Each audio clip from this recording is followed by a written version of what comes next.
Bismillahirrahmanirrahim. Bağışlayan və mehriban olan Allahın adıyla. Dostlar, bu günlər sizə Cəfər Təyyar namazı haqqında məlumat verəcəm. Cəfər Təyyar təsbih və yaxud da həvvə namazı da deyirlər bu namaza. Bu namazın qılınma qaydası və vaxtı və fəziləti haqqında məlumat verəcəm. İlk öncə bunu qeyd edeyim ki, bu namazı Hz. Muhammed sallallahu öz əmisi oğlu Cəfər ibn Əbu Talibə Həbəşistandan qayıtdıqdan sonra çəkdiyi zəhmətlərin müqabilində hədiyyə olaraq bu namazı öyrətmişdi. Cəfər ibn Əbu Talib Həzrət Peyğəmbər Muhammed sallallahu həm əmisi oğlu, həm Həzrət Əlinin qardaşı, həm də ilk iman gətirən müsəlmanlardan hesab olunur.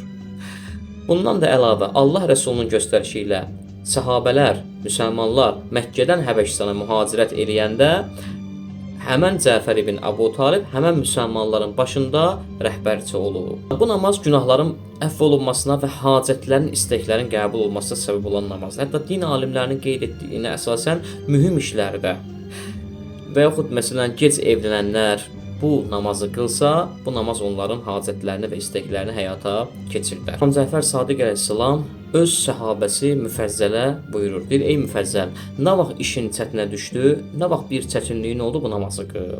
Bundan da əlavə hədislərimizdə qeyd olunur ki, bu namaz qeyd etdiyimiz kimi böyük günahların bağışlanmasına və əfv olunmasına səbəb olan bir namazdır. Bəli əziz dostlar, gəldi indi isə namazın vaxtına. Bu namazın təkid olunmuş təbii ki, müstəhəb bir namazdır. Bu namazın vaxtı cümə günü günorta vaxtı qılınması lazım olan namazdır.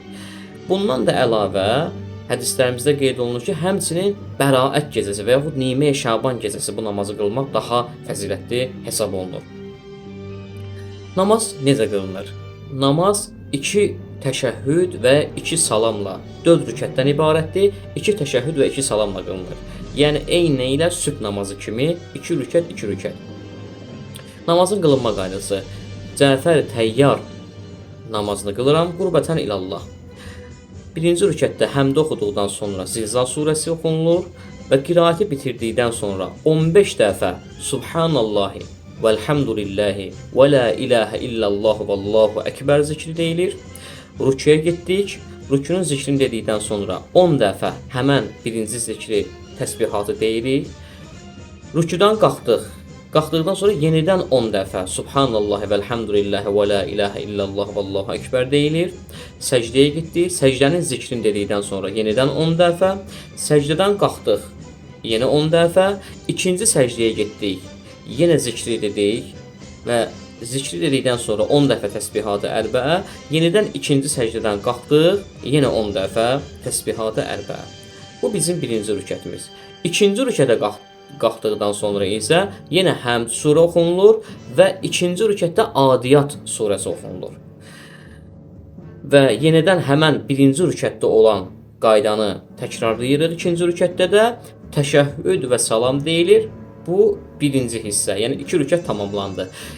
Növbəti 2 rükətdə də eyni ilə niyyət Cəfər Təyyar namazı qılıram qurbətən ilallah və bundan sonra birinci rükətdə həmdə oxuduqdan sonra birinci rükətdə Nəsr surəsi oxunulur və dediyim kimi həmən zikr yenidən 15 dəfə və rükuda da həmçinin ki birinci dediyim kimi.